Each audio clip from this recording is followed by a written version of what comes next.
Assalamualaikum warahmatullahi wabarakatuh. Alhamdulillah pada kesempatan kali ini kita masih bisa berkuliah meski dengan cara tatap muka lewat HP atau lewat laptop. Langsung saja dari kelompok 1 akan mempresentasikan sebuah makalah dengan judul Respon Al-Quran terhadap pergerakan LGBT dalam kehidupan remaja masa kini. Jadi seperti yang kita ketahui bahwasanya LGBT ini sangat marak di Indonesia. Nah, seterusnya apa sih LGBT itu? Lalu bagaimana respon Al-Quran dan bagaimana respon pemerintah? Dari LGBT, apa sih maksud LGBT itu? Nah, dalam kehidupan sosial keberagamaan dalam masyarakat, tentunya yang dari latar belakang yang berbeda, tentunya timbullah kelompok-kelompok yang berbeda. Ada kelompok yang emang sesuai dengan tatanannya, ada yang kelompok menyimpang. Nah, kelompok menyimpang ini yang masuk dalam pembahasan LGBT tentunya kelompok yang di dalamnya itu terdapat orang-orang yang cenderung melakukan hubungan seksual dengan sesama jenis. Jadi sejak zaman kuno sekitar 1700 sebelum Masehi itu sudah ada yang namanya hubungan sesama jenis. Akan tetapi penyebutannya berbeda. Kalau pada zaman sejarah kuno itu penyebutannya lesbian. Kalau zaman sekarang itu kan penyebutannya kan LGBT. Kalau zaman dulu itu penyebutannya lesbian. Contoh saja hubungan perempuan dengan perempuan. Nah, itu salah satunya nanti akan memutuskan menjadi sebagai seorang laki-laki, akan tetapi tetap fitrahnya sebagai perempuan. Kemudian pada zaman Yunani kuno, hubungan seksual antara wanita hanya dibahas secara singkat saja bersama heteroseksualitas dan homoseksualitas laki-laki. Pernyataan dari Plutarch dalam bukunya dari Sparta bahwa Spartan yang sudah tua akan membentuk hubungan dengan gadis muda maupun tua. Jadi kalau ada perempuan tua itu nanti akan melakukan hubungan seksual dengan perempuan muda. Jadi masih sama-sama sejenis. Jadi dalam pembahasan ini LGBT itu merupakan akronim dari yang pertama L, lesbian, G, gay, B, biseksual, dan T itu transgender. Baiklah, di sini saya akan menjelaskan materi yang kedua, yakni respon Al-Quran terhadap LGBT.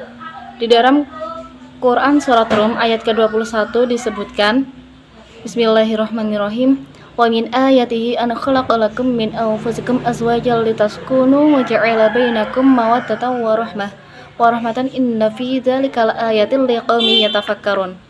Yang artinya, dan di antara tanda-tanda kekuasaannya ialah Ia menjadikan untukmu istri-istri dari jenismu sendiri, supaya kamu cenderung dan merasa tentram kepadanya, dan dijadikannya di antaramu rasa kasih dan sayang. Sesungguhnya pada yang demikian itu benar-benar terdapat tanda-tanda bagi kaum yang berpikir. Nah, ayat di atas memberikan sebuah informasi bahwa Allah menciptakan manusia dengan berpasang-pasangan, supaya di antara keduanya merasa tenang dan tentram. Lalu, apa yang dimaksud dengan berpasangan atau azwaj di sini? Nah, secara literal, kata azwaj merupakan jamak dari kata zauj yang artinya berpasangan. Sedangkan di ayat lain disebutkan bahwa makna berpasangan diperjelas dengan kata-kata berikutnya, zakar, laki-laki, dan unsa perempuan di dalam Quran Surat An-Najm ayat ke-45. Ini menunjukkan sekaligus mematahkan anggapan sebagai orang yang memahami makna zauj dengan pasangan gender atau jenis kelamin sosial, sehingga berdampak pada dibolehkannya laki-laki menikah dengan laki-laki atau disebut dengan gay, atau perempuan dengan perempuan disebut dengan lesbian, sebagaimana yang dipahami oleh kaum liberal. Nah, padahal ketika memahami Al-Quran secara utuh, akan didapati bahwa zauj dalam Al-Quran mengacu asal maknanya pada pasangan biologis, yakni laki-laki dan juga perempuan. Dengan demikian, Didasarkan pada analisis kata zauj di atas, maka potensi seksual manusia secara fitrah adalah heteroseksual. Sebab hubungan seks yang dilakukan manusia justru akan mengangkat dan memperkuat keadaan kosmis yang terdapat dalam dua hal, yakni dukungan atas penciptaan dan pengulangan penciptaan demi menjaga kelangsungan regenerasi jenis kelamin dalam rangka melaksanakan tugas kekhalifahan. Berbeda dengan homoseksual dan biseksual, praktik tersebut dilakukan hanya untuk memenuhi hasrat seksual saja, seperti dalam Quran Surat Al-A'raf ayat ke-80 sampai 81. Bismillahirrahmanirrahim. Walutan idh qala liqaumihi atatuna al-fahisyata ma sabaqakum biha min ahadin minal alamin. Innakum lata'tuna ar-rijala syahwatan min dunin nisa bal antum qaumun musrifun. Yang artinya, dan kami juga telah mengutus Lut kepada kaumnya. Ingatlah tatkala ia berkata kepada mereka, mengapa kamu mengerjakan perbuatan fahsyah itu yang belum pernah dikerjakan oleh seseorang pun di dunia ini sebelummu. Sesungguhnya kamu mendatangi lelaki untuk melepaskan nafsumu kepada mereka, bukan kepada perempuan. Malah kamu ini adalah kaum yang melampaui batas. Ayat ini menjelaskan bagaimana Nabi Lut menegur kaumnya yang melakukan tindakan sangat buruk, yakni melampiaskan nafsu syahwatnya kepada sesama jenis. Sehingga perbuatan tersebut disifati dengan al-fahsyah. Oke, langsung saja pada poin ketiga, yaitu respon pemerintah dan upaya pencegahan kasus LGBT di Indonesia. Nah, seperti yang kita ketahui ya, di negara Indonesia yang mana adalah notabene itu adalah penduduk yang masih memegang erat budaya timur dan nilai-nilai ajaran agama, jadi akan sangat sulit kalau misalnya negara Indonesia ini itu melegalkan kasus LGBT.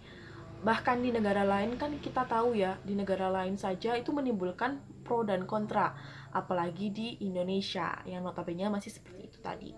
Nah, yang perlu kita ketahui ya, para kaum LGBT itu kan menganggap bahwasanya perkawinan itu adalah hak asasi mereka.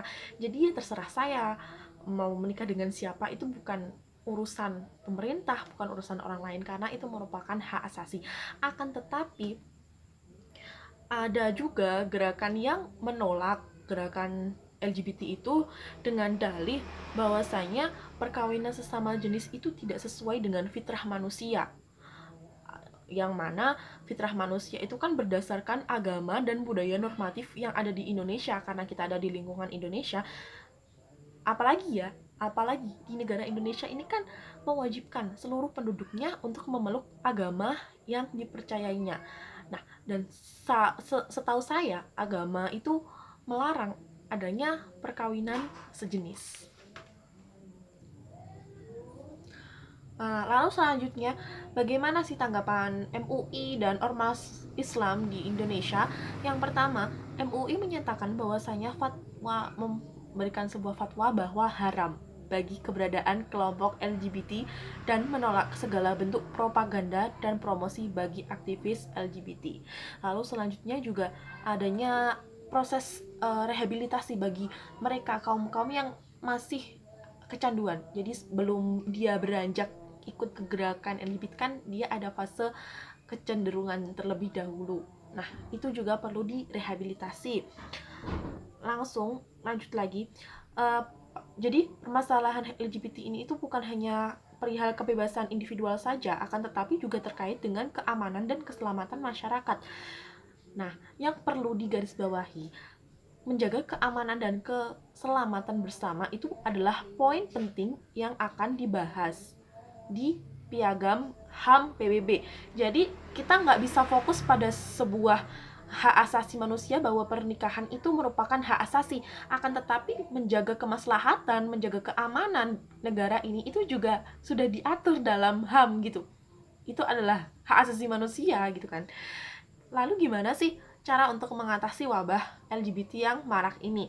Yang pertama itu ya sebaiknya di perguruan tinggi atau masjid-masjid kita itu akan mendirikan sebuah forum yang mana itu nanti mengkaji lebih dalam terkait LGBT Nah, itu kan di situ nanti akan diberikan sebuah pengetahuan mengenai bahaya, dan juga ada sebuah solusi lah biar dia nggak kecanduan.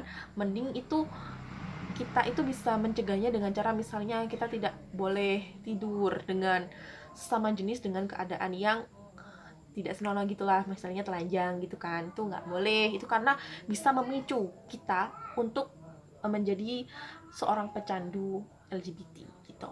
Terima kasih. Untuk lebih lengkapnya dibaca di makalah. Oke, wassalamualaikum warahmatullahi wabarakatuh.